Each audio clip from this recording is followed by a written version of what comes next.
Yep. Okay. All right. Good win Saturday night. Regardless of the final score, there's always things that show up on tape that got to get corrected, and believe me, there's plenty there. Really more interested in moving on to our next opponent, which will be a real challenge at Iowa. Got a lot of respect for Coach Ferentz, everything he's accomplished throughout his career as a head coach and as an assistant too. You know, he's a great line coach before he became a head coach, and he was a graduate assistant at Pitt in 1980. I was a graduate assistant at Pitt in 83 and 84. He's come by the offices now and then. Had a chance to met him a couple times out and around, got to know him during the Big Ten meetings, so congratulate him, on the big win a couple weeks ago to make him the winningest coach in the Big Ten. And Iowa, it's a tough place to play, Kinnick Stadium. They sell it out almost every Saturday. It's loud. And so we're going to have to play well. This will be a challenge, a more difficult challenge than the last one for sure.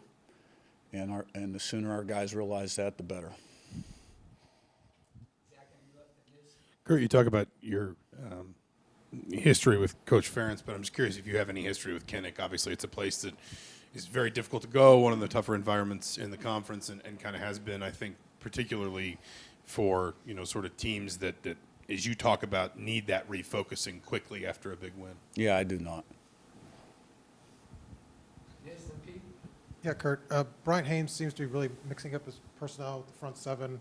Do you feel like you guys are more versatile there this year? And it seemed to make a difference on Saturday in terms of Illinois didn't really know what you guys were doing, couldn't diagnose things.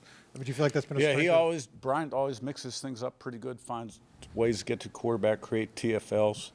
I don't think anything has changed in that regard. That was probably more about the one-on-one matchups. But look, I mean, we have some egregious mistakes in the back end, particularly at safety. We have about 5 of them in that game, and we only got exposed once because of them. And if we don't clean those up, we're going to get fractured. And you can't put that stuff on tape. Deep upper left and Seth. Yeah, Curt, 2 questions. One with, I think his name is Wetjum, the returner. He's averaging like 35 a kickoff, like 33 for punt return. How big a concern is he? Yeah, a great returner. Great returner. And they've always done a good job on kickoff return. And he took that first one against Rutgers. He was about 5 yards deep and was really untouched. And he's an excellent punt returner. He's in the 30s on kickoff return and punt return. So we're going to have to do a great job there. Be prepared and give great effort and tackle in space, defeat blocks. And then I had a follow-up. Just what are you getting from Amari, and what do you need to get from him? Amari Farrell? Yeah, I mean, all 3 of those guys, we just need them to do what they're supposed to do consistently. Prepare a little better, see what's going on, make the proper adjustments, communicate quicker, and be where they're supposed to be. I mean, you can't play Tampa 2 coverage and with a safety, it's supposed to be on the right and he's on the left and nobody's on number 2 to the field, and that's not necessarily him, okay? So all 3 of those guys are older guys. They're all capable of playing great football, and they have in spurts, but we need more consistency. Seth in front of Daniel. Curt, obviously, towards the end of last year, you had some issues going on the road and dealing with the loud environments with the silent counts. I guess, how much time do you spend in the offseason trying to fix those issues, and what did that process look like? Yeah, well, we went to something different last year in the college football playoff. We didn't use the silent. We really didn't have a problem hearing. And then in the off season, you spend time on it, and obviously it'll be a big point of emphasis this week in practice. I'm not going to tell you what we're going to do. Daniel in front and Matt. Isaiah Jones having a really strong year. Where have you kind of seen him, evolve from last year to now, and just what's kind of allowed him to play at that higher level more often this year? Yeah, I think what you're seeing there is just another year of maturity. He was on the team before I got hired, had a back issue, so missed a lot of the season before. Got to play last year quite a bit, and he's just, the natural progression of reps accumulating, bigger, stronger, faster, older, wiser, that kind of thing. Matt upper right and Zach B. Coach, Iowa brought in a guy from the portal, I think from South Dakota, quarterback, Gronowski.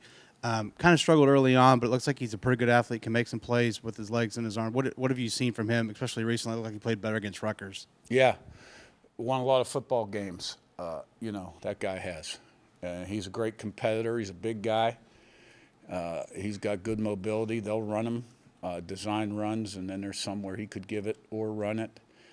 And, they've got good play action out of pocket game and in the pocket. And, he can make the throws. He's got a strong arm. They've built the offense around the quarterback. There's some new design there. And one thing I'm going to say about Iowa, and you guys all know this that have been in the Big Ten a while, is, they've been running basically the same defense for a long time. Now there's tweaks. And they've always played great defense. And they've got great special teams. And, they've always been able to run the ball really well. This quarterback, has been a guy that finds a way to get it done. But the thing about Iowa in general, they will not beat themselves. You will have to beat them. Okay, they're not going to beat themselves, and they play really well at home. Zach in front of Josh. Coach, you talked about the secondary. I'm curious, you called him day-to-day a few weeks ago. Where's Byron Baldwin at in his return timetable for you guys? Yeah, I'll know more today. Josh on your right, and Joe. Coach, on the topic of just getting off to good starts, you got off to a decent start last week. How do you get off to that good start to silence that crowd? Yeah, well, that always helps. But, you got to play the first play of the last play, which is I was proud of the way we approached every play last week, the mental intensity and the urgency we had, regardless of the score. We've traditionally gotten off to good starts. You never really 100%. So it's a reflection of preparation, I think. And so hopefully we get off to a good start and then play well throughout and finish good. That's always the goal. Joe up top to Will. The receivers and playmakers, especially against Illinois, were getting the ball from Fernando and moving it in big chunks after the catch. How beneficial is it to not just, get the 10, 15, 20 extra yards after the catch? No, it's huge. And a lot of those were on RPOs where he's not holding the ball very long. And, you're only throwing it if you get the right look. And those guys broke tackles. And, they had an injury or two in the back. They had one guy ejected and had an injury coming in.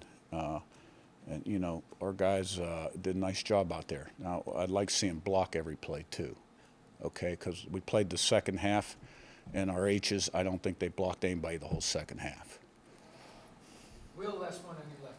Coach, on Saturday, you had writing on your left hand. It said attack in green and then 3 names in red. What's the significance of that? It's a secret. All right, thank you. Thank you. Thanks.